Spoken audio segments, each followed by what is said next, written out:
from Guns and Cars. Today I got a special treat for you. Please forgive the wind. It is very windy today. Today I want to show you something special.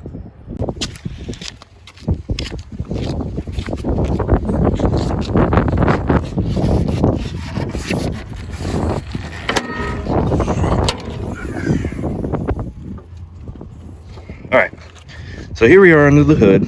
When I first got it, it was very dirty under here, so forgive the mess. I'm still trying to clean it up a little bit more. But I got it pretty nice. So nothing to really see here. You know, we got a nice big battery.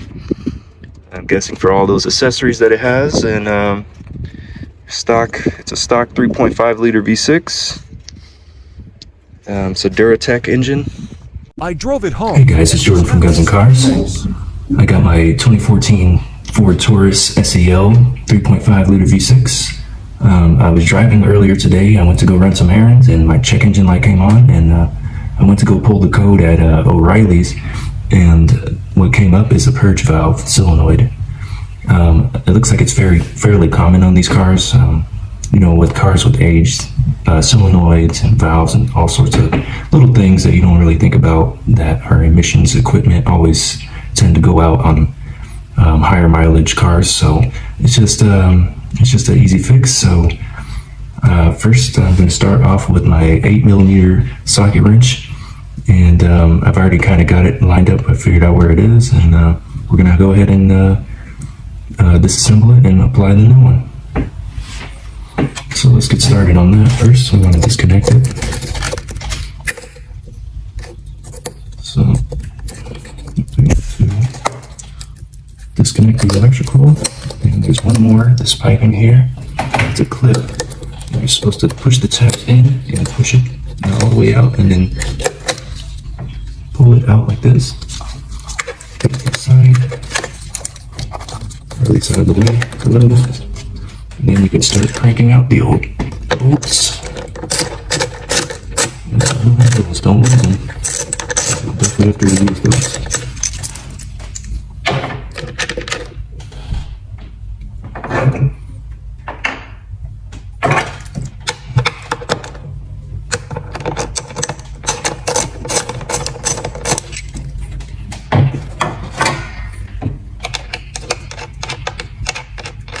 They weren't super tight, so you don't need a lot of torque when reapplying them.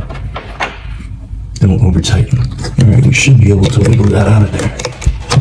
Yep, there it goes. So you see it, you have to replace the gasket on the new one.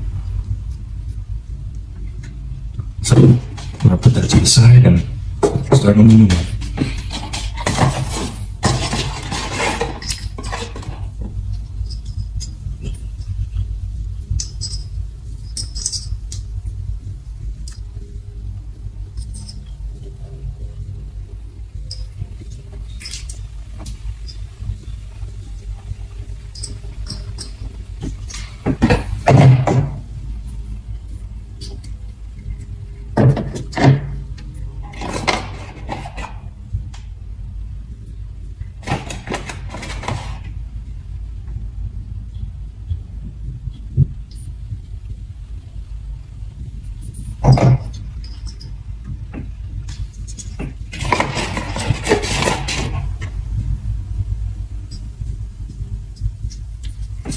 So you want to put the two, here's the new one, you want to put the two new O-ring gaskets into the slots here.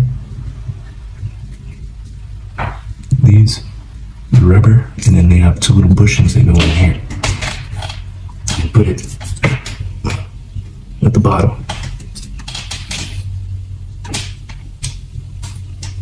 So it looks like that.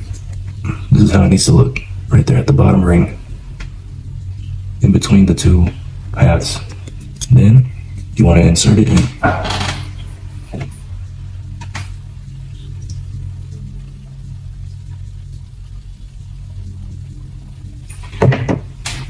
So here we go. Good tip. I'm going to take maybe some oil.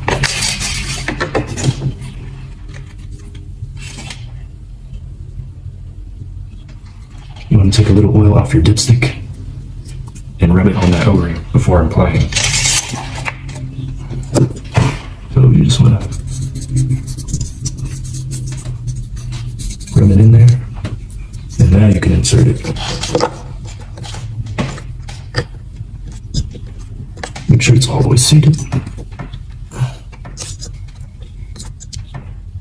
Okay.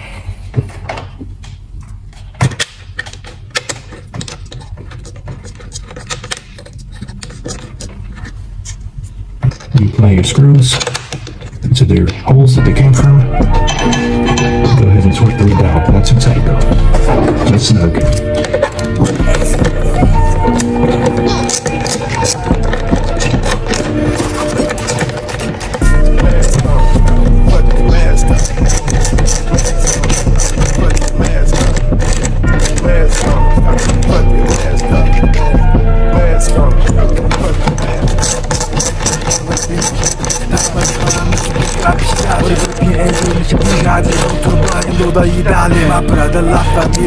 The overtime. So now you can put your connections back on. First starts the jig snaps all the way to the back. Sparks will go out. Put the locking tab back on there. Give it a yank to make sure it's secure. And lastly, put your electrical connection back on. And you're done. Hope you guys liked the video. Please like and subscribe, and we'll see you on the next one.